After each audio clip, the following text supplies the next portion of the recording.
Ti amo così, agora em outra versão. A gente tem a Lara Fabian, mas agora com Dmitry Vorostovsky e a Alina Yarovaya. A mesma canção, porém, vozes diferentes.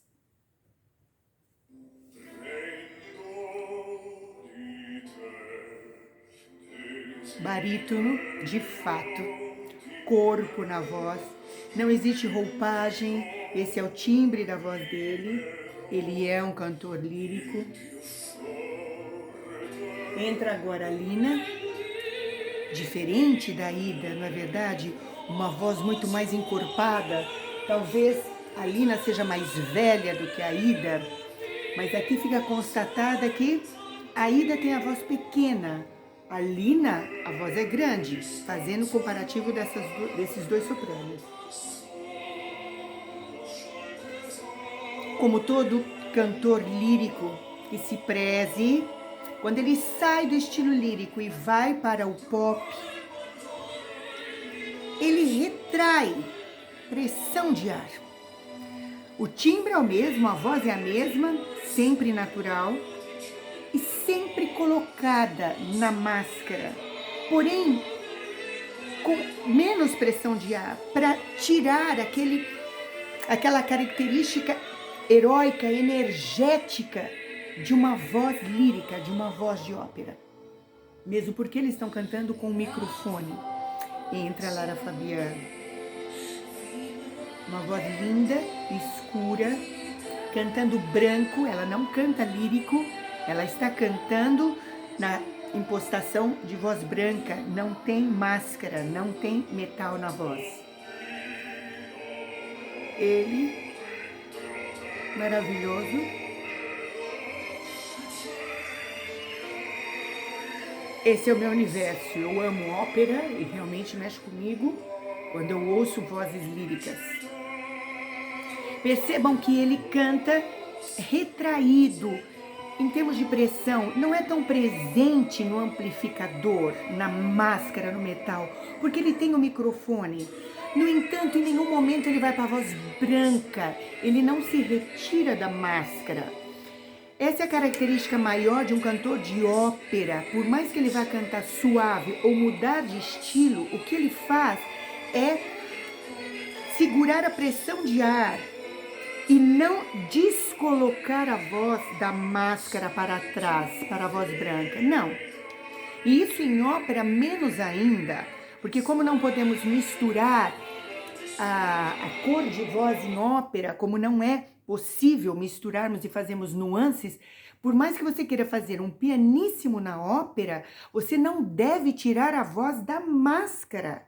O que você faz é retrair sim o volume, mas controlando a tua pressão de ar, mas em nenhum momento descolocando a voz, porque a voz tem que soar igual, seja no grave, médio, agudo, seja no forte, seja no suave.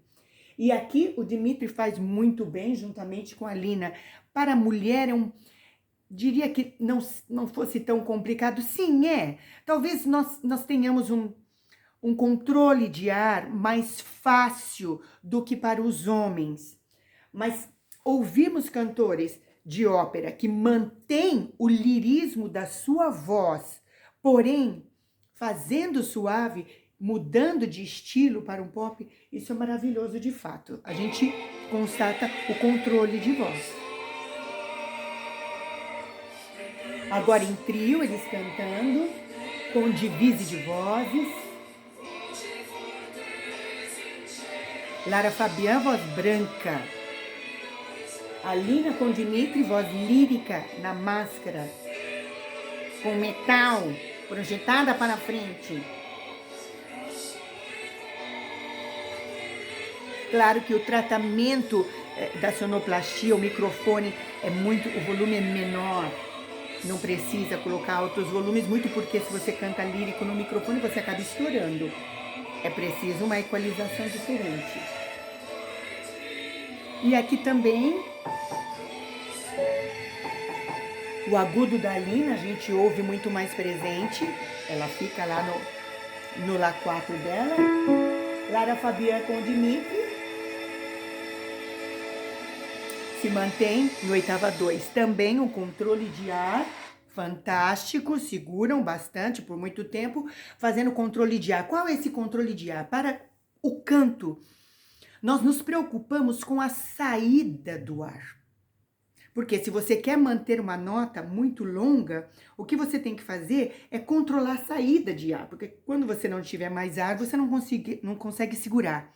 Então, não é você puxar mais ar, não, mesmo porque o tamanho dos seus pulmões é um só. E você já respira, você já inspira na totalidade máxima, na potencialidade máxima dos seus pulmões. Isso para viver. E para cantar, então, não adianta você querer puxar mais ar, porque não vai entrar mais ar no seu pulmão. Não. É aquele ar. E se você puxa o ar, para poder puxar mais ar, esse ar entra sob pressão e ele quer sair imediatamente. Então, cuidado, não é negócio você puxar o ar para cantar e ficar segurando uma nota longa. Não, a sua respiração mantém-se normal, a inspiração normal, o ar entra naturalmente, mas o controle que você deve ter é a saída deste ar, de manter o mínimo possível e continuidade desse ar, para que não quebre a nota, e controlar a saída, porque enquanto você tiver ar dentro de você, você tem voz para emitir. Então, atenção, se você quer segurar bastante tempo uma nota, trate de controlar a saída desse ar, o mínimo possível. E aí, então, você consegue segurar essa nota.